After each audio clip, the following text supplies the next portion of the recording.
ఇటీవల 9వ తారీఖున పశ్చిమ బెంగాల్లో జరిగిన వైద్య విద్యార్థి ఆటవిక మృతి పట్ల మన అబ్గుడా తరపున ఈరోజు వచ్చేసి మనం నిరసన ప్రదర్శిస్తున్నాము. అయితే ఇలాంటి గవర్నమెంట్ హాస్పిటల్లో జరగడం అనేది మరీ దారుణం. అలా కాకుండా నెక్స్ట్ ఎవరికి జరగకుండా ఈ రోజు వరకు నిందితులను పట్టుకోకుండా ఏదో ఒకళ్ళని పట్టుకొని వాళ్ళని చేస్తున్నాం వీళ్ళు చేస్తున్నాం సిబిఐకి ఒప్పచెప్పామని చెప్పేసి నాటకాలు ఆడుతున్నారు. ఆ విధంగా కాకుండా అసలు దోషులు ఎవరు అనేది నిర్ధారించి కరెక్ట్గా న్యాయం జరిగేలాగా నిందితురాలకి న్యాయం జరగాలి. నెక్స్ట్ ఫ్యూచర్లో గవర్నమెంట్ హాస్పిటల్స్లో కానీ ఎక్కడైనా కానీ డాక్టర్లపై వైద్యులపై దాడులు జరగకూడదు. ఏ హాస్పిటల్లో దాడి జరిగినప్పటికీ వెంటనే శిక్షించి మామూలుగా ఉన్నాయి యాక్ట్లు ఉన్నాయని చెప్తున్నారు, మామూలుగా వచ్చేసి నాన్ బెయిలబుల్ యాక్ట్లు ఉన్నాయని చెప్తున్నారు. కానీ ఎక్కడ ఇంప్లిమెంట్ అవ్వట్లేదు. ఎక్కడ సంఘటన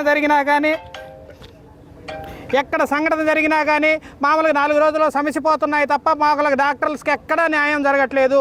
అందుకని చెప్పేసి పశ్చిమ బెంగాల్లో జరిగిన మరీ ఆటవికంగా ఒక పీజీ స్టూడెంట్ని రేప్ చేసి మర్డర్ చేసి అంత అన్యాయంగా చంపేసిన డాక్టర్కి ఆత్మకి శాంతి చేకూరాలని చెప్పేసి, అలాగే ఫ్యూచర్లో భవిష్యత్తులో ఇండియా లెవెల్లో ఎక్కడా జరగకూడదని చెప్పేసి ఆశిస్తూ ఈ మా అబ్గుడా association Andhra Pradesh government doctors association తరఫున జాయింట్ యాక్షన్ కమిటీ పిలుపు మేరకు ఈరోజు మేము వచ్చేసి శాంతియుతంగా గవర్నమెంట్ హాస్పిటల్ నుంచి ఇక్కడ కలెక్టర్ ఆఫీస్ వరకు రావడం జరిగింది. ఇదే రిప్రజెంటేషన్ కలెక్టర్ గారికి ఇచ్చేసి ఈ రోజు వరకు ఇలా జరుగుతుంది.